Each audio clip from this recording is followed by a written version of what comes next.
Words from the Gospel. Jesus said, "I am the Good Shepherd." In the name of God, Source, Word, and life-giving Spirit. Amen.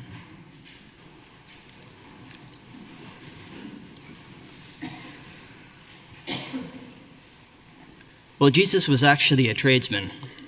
Tradition depicts him following his father into his profession as a carpenter. But now, after lots of biblical research, we have a better understanding that he was probably more like a master builder. On Friday, at our screening of The Chosen, there was a slightly humorous scene where the series writers decided to fill out a little bit of this backstory of Jesus' profession. And there he is, the disciples who he have called, having a conversation about where he called them.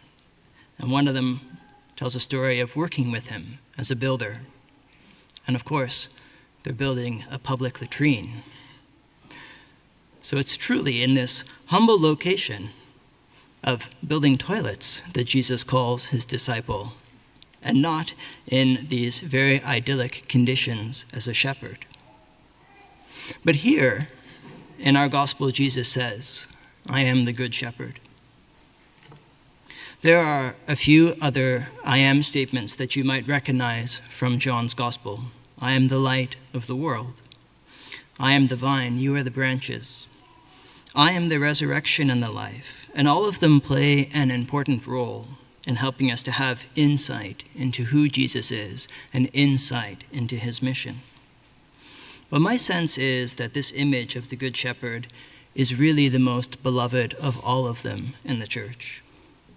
It's one of the most comforting images of Jesus that we have, marked by love and care. It overflows with this intimate knowledge of being known by name. It offers a sense of being guided or called by Jesus' voice. And there is that mystery of Easter in Jesus' words that he will lay down his life for us. The Good Shepherd lays down his life for the sheep. But if we step back a little from the sweetness of our gospel today, these are actually fighting words of Jesus. This is Jesus cranking up the pressure on some of his opponents who don't know what to make of a sign where he has healed a man born blind from birth. The sign has become this controversy in the gospel. How did he do it?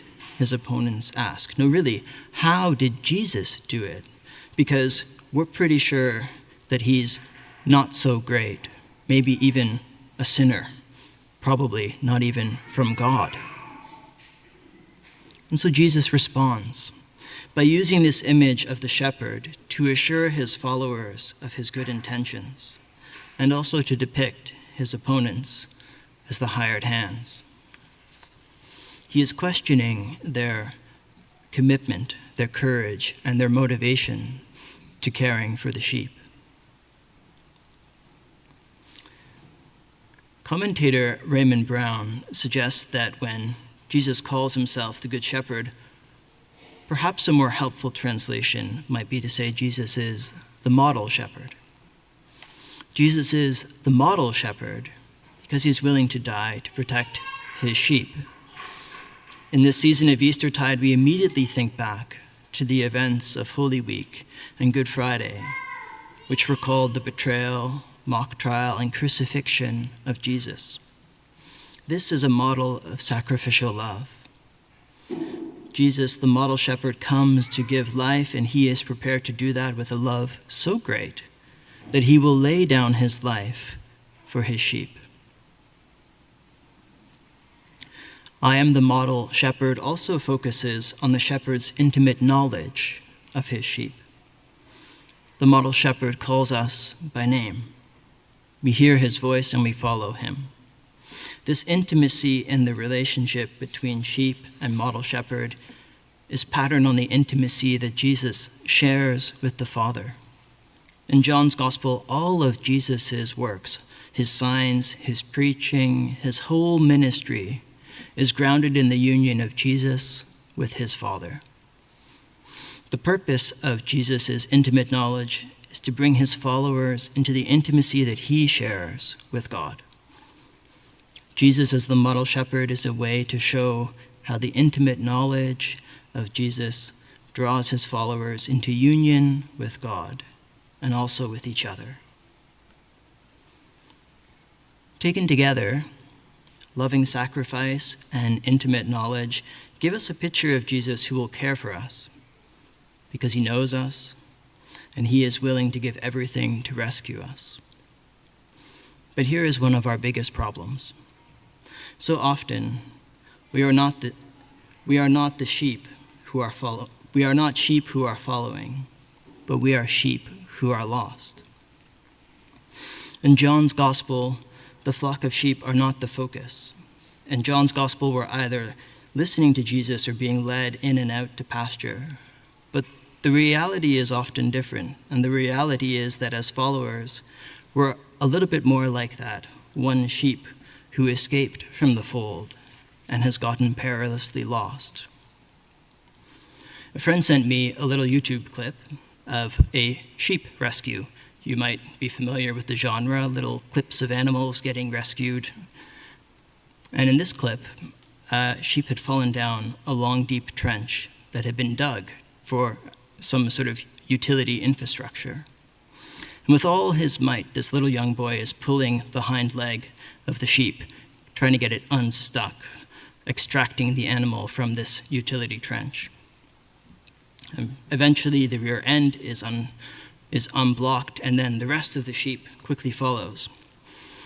And freed and frightened, the sheep starts running, bolting, in fact, dashing along the fence, and then it makes this big, great, graceful jump up into the air and falls right back down into the utility ditch, back to where it all started. And as followers of Jesus, I think we can be a little bit more like that sheep. The people of God, a lowly flock prone to self-harm and in desperate need of being unstuck, pulled up again, set back on the path to fullness of life. It's sort of uncomfortable to know that we have this incredible capacity to get lost over and over again. And one of my new favorite authors, Debbie Thomas, she reflects on how lostness remains a central feature of our relationship with God. And I think this is critical to remember. In John's gospel, people either see and believe or are blinded and become Jesus' opponents. But that's not really reality.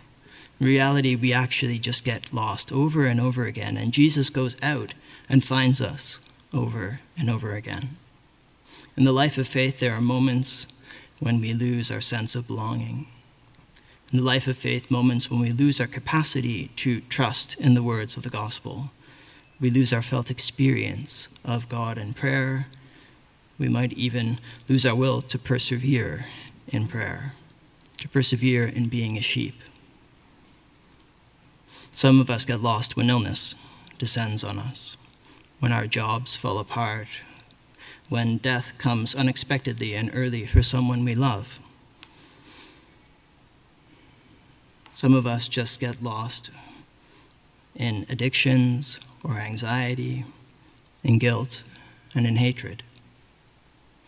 Some of us get lost right here in church, when suddenly our prayers dry up, and when the scriptures that we've read and loved die on the page, and where the pew where we've sat for many, many years suddenly starts to feel uncomfortable, when the sermon is no good, when the bread and the wine that once nourished us ends up leaving us hungry and bewildered.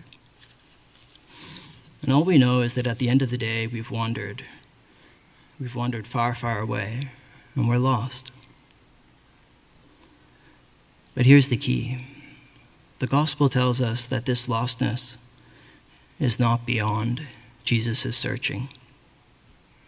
It's not a trivial search. When we're lost, Jesus actually faces a lot of hard work. It might surprise us to imagine that God faces genuine stakes when it comes to us. but God must take the risk of searching. God must persist in the face of our nose. God must keep plodding away. And I think this is where the Good Shepherd and the shepherd who sets out after the one lost sheep come together. There is sacrifice in being this type of God. And perhaps we are scandalized when we think about God in this way. Perhaps it's hard for us to think that God really would risk it all in the search for us, lay it down, as our gospel says. Perhaps it's hard to imagine that we're worth looking for, that we're loved and desired, and that we warrant the search. Perhaps we find it hard to believe that God won't give up on us. But our gospel tells us that when we're found, God will not be able to contain their joy. And God will throw a party, the party to end all parties. That's what the gospel tells us about God.